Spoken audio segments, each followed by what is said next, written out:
আসসালামু আলাইকুম। আজ ৪র্থ নভেম্বর, ৪ নভেম্বর।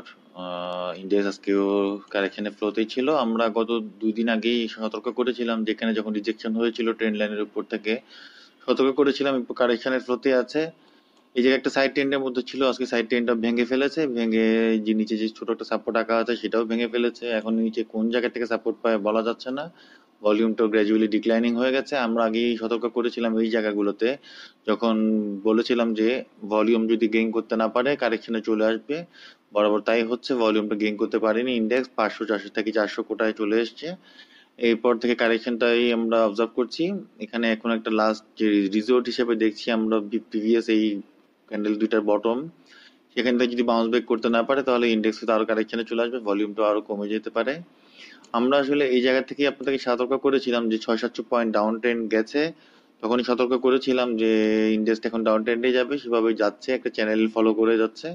এবার চ্যানেলের উপর থেকে একটা রেজিস্ট্যান্স পেয়ে কিন্তু এটা নিচের দিকে চলে আসছে। এখন কোন জায়গা থেকে সাপোর্ট পেয়ে বাউন্স ব্যাক করার জন্য আমরা অপেক্ষা করব। যদি বাউন্স ব্যাক করে আমরা নতুন করে এন্ট্রি নেওয়ার জন্য চিন্তা করবো। আপাতত আমরা ক্যাশ ফ্রি করা আছে, আমরা হোল ওয়েট করব।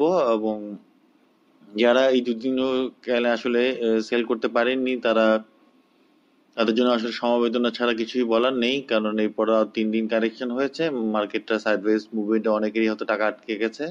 আমরা কিন্তু এখানেও প্রফিট করেছি, টুকটাক প্রফিট করে আবার বেরো হয়ে গেছি। আজকে যদি আমরা দেখাই টপ ট্রেডের শেয়ারগুলা, প্রথমে কেবি খান ব্রাদার কারেকশন হচ্ছে 115 টাকা থেকে আমরা সতর্ক করেছিলাম, 136 একবার সতর্ক করেছিলাম। ভলিউমটা যদিও অনেক বৃদ্ধি পেয়েছে কিন্তু প্রাইসটা ফল করেছে। এখানে ডিস্ট্রিবিউশন হয়ে গেছে, ডিস্ট্রিবিউশন হয়ে যাওয়ার পর এখান থেকে বাউন্স ব্যাক করার কোনো ইঙ্গিতই দেয়নি। এখানে মাঝখানে 2 দিন ভালো করে আবার মুভিং অ্যাভারেজ 9 ঘেঁষে গেছে, নিচের দিকে নামছে। সিচুয়েশন খুব মোটেই ভালো না। আনোয়ার গ্যাভেলাইজিং আজকে ভালো করেছে, গতকালকে কারেকশন ছিল, আজকে ভালো করেছে, ভলিউমটা গেইন করতে পেরেছে।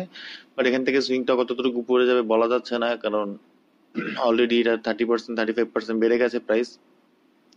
এখন হয়তো সুইং এর উপর জায়গাটা টপকে যদি যদি পারে এবং সেখান থেকে যদি কোনো রিটে সিনারিও করতে পারে তাহলে হয়তো এগুলা আবার নতুন করে এন্ট্রি চিন্তা করা যেতে পারে। এর আগ পর্যন্ত আমরা এখানে আসলে এন্ট্রির কথা চিন্তা করতে পারছি না। মনোজপুল এখনো কারেকশনের ফ্লোতেই আছে। এই দিনটা ডজি টাইপের ক্যান্সেল করেছিল, ভলিউম পেয়েছিল কিন্তু প্রাইস হোল্ড করতে পারেনি। এখন এটার নিচে এই গ্যাপটা, নিচে যে গ্যাপটা আছে সেটাই হয়তো ফুলফিল করতে আসবে। এরপর যদি দেখি কে এন কিউ সিচুয়েশন আজকে ভালো করেছে, ভলিউমটা গেইন করতে পেরেছে, কিন্তু আমরা এখানে আশাবাদী না। এখানে যে উপরে একটা গ্যাপ আছে, গ্যাপটা থেকে রেজিস্ট্যান্স পাচ্ছে উপরও, দুইটা জায়গায় আসলে গ্যাপ আছে এখানে। আমরা যদি এখানে চার্ট থেকে ড্র করি, এখানে একটা গ্যাপ আছে। এরপর আর টু নিজে এই গ্যাপটা থেকে আজকে রিজেকশন পেয়েছে। এখানে যদি আর টু চিন্তা করি, আর টু নিচে যদি চিন্তা করি, এখানেও আসলে এই জায়গা তো একটা গ্যাপের মতো আছে। এই দুই গ্যাপটা ফুলফিল করে ফেলার জন্য যতটুকু ভলিউম দরকার আছে, অবশ্য ভলিউম, কিন্তু গ্যাপগুলো থেকে আমরা একটু রিজেকশন পাচ্ছি এখন পর্যন্ত। সোনালী ব্যাপার আজকে খুবই খারাপ রিফ্লেকশন দেখিয়েছে, ট্রেন লাইনটা উপরে পর্যন্ত গিয়েছিল, সাইড ট্রেন্ডের মধ্যে দিয়ে গিয়েছিল, এখন কিন্তু ডাউন ট্রেন্ডে চিন্তা করতে হবে। এখন প্রিভিয়াস বটমের জায়গাগুলো থেকে যদি বাউন্স ব্যাক করতে পারে তাহলে হয়তো নতুন করে চিন্তা করা যেতে পারে। সেম রুপালি লাইফ একদম বড় পতন ঘটেছে, মুভিং এভারেজ 200 ব্রেকডাউন করে ফেলেছে। এখন এখান থেকে সতর্ক হয়ে যাওয়াটা বেটার। আমরা যদি এখানে একটা ট্রেন লাইন ড্র করি, এটা কিন্তু এখনো ডাউন ট্রেন্ডে আছে। আজকে এই জায়গাতে ডাউন ট্রেন্ডে আছে, এখান থেকে যদি বাউন্স ব্যাক না করে আমরা আরো কারেকশন এক্সপেক্ট করব। প্রগতি লাইফ গতকাল কারেকশন হয়েছে, আজকেও বড় কারেকশন হয়েছে, এই জায়গাটা চলে এসছে। এখানে এখন লাস্ট সাপোর্ট হিসাবে যদি আমরা ধরি, সেটা হলো 195 টাকা জোনটা। এই জোনটাতে হয়তো যদি সাপোর্ট পায়, বাউন্স ব্যাক করে, তাহলে ভালো করতে পারবে হয়তো। ভলিউমটা যেহেতু অ্যাক্টিভ আছে সেহেতু বললাম, কিন্তু কারেকশনটা আসলে বড় ভলিউমে কারেকশন হচ্ছে, বড় ভলিউমে কারেকশন হওয়াটা আসলে ভালো না। সিভিপিআরএল এর মধ্যে গতকালকে ভালো ছিল রিফ্লেকশন, আজকে কিন্তু টেন লাইনের এই বরাবর কিন্তু বাধা পেয়েছে, বাধা পেয়ে প্রাইসটা ফল করেছে। সিচুয়েশন খুব একটা ভালো বলবো না, কিন্তু গ্যাপ আপ ওপেন ছিল, গ্যাপ আপটা ফুলফিল করেছে। ওরিয়ন ইনফিউশনের মধ্যে সিচুয়েশন ভালো না, ট্রেন লাইনের নিচের অংশটা ব্রেকডাউন করে ফেলেছে, অনেক নিচে চলে এসেছে, মুভিং অন 200 তো সাপোর্ট তো মানছে না, ভলিউমও কমে গেছে, নিউজের প্রভাব আছে এখানে। প্রগতি ইন্স্যুরেন্সের মধ্যে আজকে কিছুটা ভালো করার চেষ্টা করেছিল, কিন্তু এটাও আসলে সিচুয়েশন খুব একটা ভালো না। উপরে একটা গ্যাপ আছে, এই গ্যাপটা থেকে রিজেকশন পাচ্ছে এখন, এটা রেজিস্ট্যান্স হিসেবে কাজ করবে। যদি ভলিউমটা অ্যাক্টিভ আছে, কিন্তু আসলে প্রাইস অ্যাকশন যদি না হয়, ভলিউম বেড়েও লাভ হয় না খুব একটা। মন্ড ফ্যাব্রিক আজকে পক্ষান্তরে ভালো করার চেষ্টা করেছে, ভলিউমটা আজকে অবশ্যই অ্যাবনর্মাল টাইপের হয়ে গেছে। এই অ্যাবনর্মাল ভলিউমের পরে কারেকশন হওয়াটাই স্বাভাবিক। এখন এটা অবজারভেশনে দেখা যায় আজকের দিনে হয়তো কেউ ইনস্টিটিউশনাল বাই ছিল, এখানে ইনস্টিটিউশন বাই থাকার ফলে এখানে একটা রেজিস্ট্যান্স আঁকা আছে, এই জোনটা ক্রস করে ফেলেছে। এখানে যদি রেজিস্ট্যান্স না পায় তাহলে এটা হয়তো প্রিভিয়াস টপগুলা যেমন 21 টাকা 20 পয়সা অথবা 23 টাকা 50 পয়সা এসব জোনগুলো যাওয়ার চেষ্টা করতে পারে।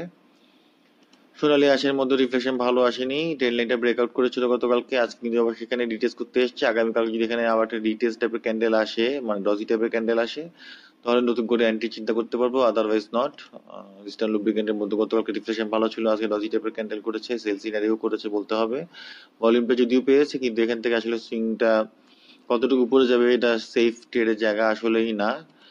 হাক্কানি পালের মধ্যে আসলে সিঙ্গের উপরে সেই ডজি টাইপের ক্যান্ডেল করছে, সিচুয়েশন ভালো বলবো না। বিচাচারির মধ্যে আজকে কারেকশনের রিফ্লেকশন ছিল, এই যে ট্রেন লাইনটা ব্রেকআউট দেওয়ার পরে আজকে কিন্তু আবার এই জায়গায় এসে সাপোর্ট নেওয়ার চেষ্টা করছে। ব্যাট বিসির মধ্যেও আসলে কারেকশনের রিফ্লেকশন, এই 2 দিন আগে তার নিউজটা ছিল, ডিভিডেন্ড নিউজটা, ইপিএস নিউজটা ভালো আসেনি, এটা এখন কারেকশনের ফ্লোতে আছে।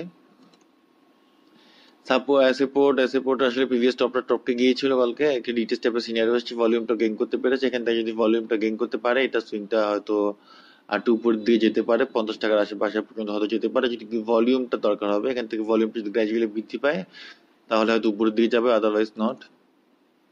কাশিম ইন্ডাস্ট্রির মধ্যে আজকে ফ্লো ভালো ছিল, কিন্তু এদিকে একটা স্যান্ডউইচ টাইপের করেছে। এই ধরনের স্যান্ডউইচ যদি নিচে করে আসতো তাহলে আমরা একটু ভালো কিছু বলতাম, কিন্তু উপর দিকে স্যান্ডউইচ করলে আসলে খুব একটা ভালো কিছু বই আনে না। আজকে ভলিউমটাও একটু পেয়েছি বিগত দিনের চেয়ে, এটাও যদি আবার অ্যাবনর্মাল হয়ে না যায় তাহলে হয়তো আমরা অবজারভেশনে রাখতে পারি এটা। মাগুরা প্লেক্স এর মধ্যে আজকে কালেকশনে ফ্লো ছিল, সেম গোজ উইথ সিপারের মধ্যে কারেকশন টানা 4 দিন কারেকশন হচ্ছে।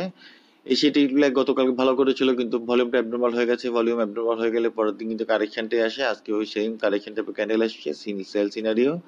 টিলিও আজকে এই যে সাপোর্ট ছিল, সাপোর্ট জোনটা বা বাই জোনটা ব্রেকআউট দিয়ে ফেলেছে, ব্রেকডাউন দিয়ে ফেলেছে। এখন এই জায়গাগুলো বটমের জায়গাগুলো থেকে যদি বাউন্স ব্যাক করতে পারে, তিল্লিকে আমরা দেখতে পারি নতুন করে আবার বিবেচনায় আনতে পারি। মন্ড সিরামিক গত ভলিউমটা আজকে অ্যাবনর্মাল হয়ে গেছে, সিচুয়েশন ভালো না। সিমটেক্স এর মধ্যে ডজি টাইপের ক্যান্ডেল এসছে, ভলিউমটা আসলে এই জায়গাতে যেরকম ভলিউম ছিল এরকম ভলিউমে অনেক বৃদ্ধি পেয়েছিল প্রাইস, এখন কিন্তু ভলিউম পেলেও প্রাইসটা খুব একটা বৃদ্ধি পাচ্ছে না। তাও সিমটেক্সকে অবজারভেশনে রাখা যায়, যেহেতু মুভিং এভারেজ 7টা ক্রস দেয়নি, মুভিং এভারেজ 7 ক্রস দিয়ে ফেলে কিন্তু এটা কারেকশনের ফ্লোতে চলে আসবে। বিএসসির মধ্যে সিচুয়েশন ভালো না, ডাউন ট্রেন্ডে শেয়ার ডাউন ট্রেন্ডে আছে এখন পর্যন্ত, কোনো রিভার্সাল ক্যান্ডেল টাইপের কিছু আসেনি, এখনো রিভার্সাল না পেলে আমরা এগুলোতে এন্ট্রি নিব না। লাভেলো কারেকশনের ফ্লোতে আছে, সেম হলো মিডলাইন কিন্তু ভালো করার চেষ্টা করেছিল, আমরা এই দিনও বলেছিলাম হয়তো রিজেকশন পেয়েছে মুভিং আর 200 থেকে, এখানে ক্যান্ডেলের উপর উইক চলে এসেছিল। এখনো ট্রেন্ড লাইনটা আপ ট্রেন্ডে আছে, আগামীকাল যদি এখান থেকে বাউন্স ব্যাক করে নতুন করে এন্ট্রি হতে পারে, যদি এটা ব্রেকডাউন দিয়ে ফেলে তাহলে স্লো হয়ে যাবে এটা। টেকনোডাগের মধ্যেও সিচুয়েশন ভালো না, এরা কারেকশনের ফ্লোতে আছে। সিটি ব্যাংকও সেম কারেকশনের ফ্লোতে আছে, এটা হয়তো কারেকশন করে এই প্রিভিয়াস বটম গুলোর জায়গা থেকে যদি সাপোর্ট পায় তাহলে নতুন করে এন্ট্রি চিন্তা করতে পারি। ফার্মা এর মধ্যে কারেকশনের রিফ্লেকশন রয়েছে, সেম জমিনি সিঙ্গের উপরে আটকে পড়েছে, ভলিউমটা আসলে গ্র্যাজুয়ালি অনেক কমে গেছে। আগের মতো ভলিউম যদি করতে না পারে এটা হয়তো আমরা নতুন করে কারেকশনের ফ্লোতে আছে বলবো।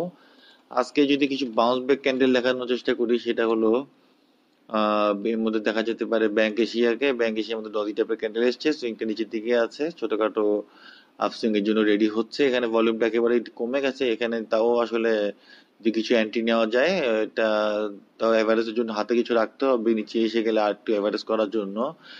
যদি ব্যাংক সেক্টরে মুভমেন্ট না আসে এটা খুব একটা সাপোর্ট দিবে না এই টাইপের ক্যান্ডেল। বিপিপিএল যদি দেখা এটা কারেকশনের ফ্লোতে আছে, এটাও আসলে খুব বেশি ভালো বলবো না সিচুয়েশনটা। সিটি জেনারেল ইন্স্যুরেন্স যদি দেখি আমরা, সিটি জেনারেল ইন্স্যুরেন্স আজকে কিন্তু একটা টমস্টোন টাইপের ক্যান্ডেল এসছে। টমস্টোন বলতে উপরে ভি নিচে গ্রিন, কিন্তু ভলিউমটা আসলে এখানে ডাউন ট্রেন্ডে চলে গেছে, এখনো বলবো না। মুভিং এভারেজ 20 থেকে যদি সাপোর্ট পাই তো ভালো। এটা কিন্তু দীর্ঘ যাত্রায় কিন্তু কখনো মুভিং এভারেজ 7টাই ক্রস দেয়নি, মুভিং এভারেজ 7 দিয়ে আগাচ্ছিল। এখন যদি মুভিং এভারেজ 7টা ব্রেকডাউন দিয়ে ফেলে, 7টা ব্রেকডাউন দিয়ে ফেলে, মুভিং এভারেজ 20 হোয়াইট লাইনটা যেটা আছে সেটা পর্যন্ত সাপোর্ট পাই কিনা দেখার বিষয় হবে। সিটিজেন ইন্স্যুরেন্সের মধ্যে যদি দেখি আমরা ঢাকা ব্যাংকের মধ্যে আজকে ডজি টাইপের ক্যান্ডেল এসে প্রাইসটা উপরে ওঠার চেষ্টা করেছিল, ভলিউমটা গেইন করার চেষ্টা করেছিল। ব্যাংক সেক্টর মুভমেন্ট আসলে আগামী 2-1 দিনের মধ্যে তাহলে হয়তো এটা ভালো করার নতুন করে এন্ট্রি চিন্তা করা যাবে, এর আগে নয়। ঢাকা ব্যাংকের পর আমরা যদি দেখাই এক্সিম ব্যাংকের মধ্যেও আজকে সিচুয়েশন ডজি টাইপের এসছে।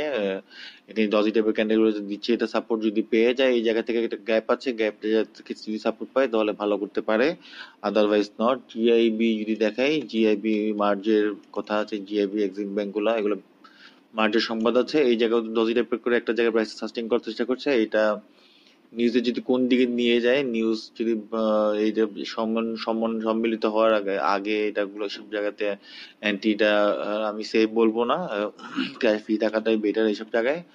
গোল্ডেনসন আসলে ভালো করার চেষ্টা করেছিল, আজকে প্রাইসটি উপরের দিকে ফল করেছে, এই যে উপরে গ্যাপ আছে, গ্যাপটা থেকে রিজেকশন পাচ্ছে, ভলিউমটাও কমে গেছে। এখন আসলে ক্যাশ ফ্রি থাকাটাই বেটার, এসব শেয়ার থেকে দূরে থাকাটাই বেটার।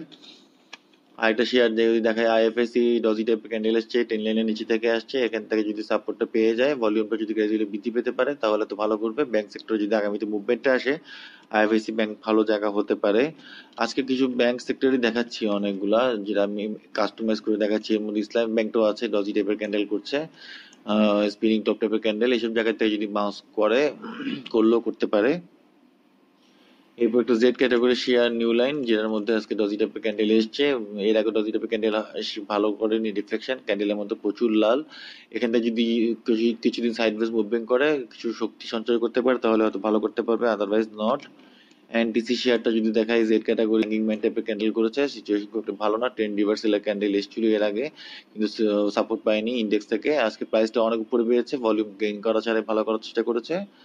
আচ্ছা সরি, আমি এর আগে ক্যান্ডিডেটটা দেখাচ্ছিলাম, এই হ্যাঙ্গিং ম্যানের পর কিন্তু আসলে পরের দিন ফ্ল্যাট ছিল, সাপোর্ট নেওয়ার চেষ্টা করছে।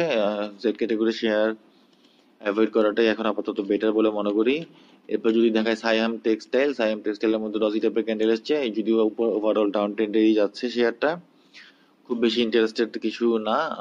আজকে ভিডিওটা এখানে শেষ করি। আসলে ইন্টারেস্ট ভালো না থাকলে কোনো শেয়ারই আসলে খুব একটা বেশি উপর দিয়ে যেতে পারে না।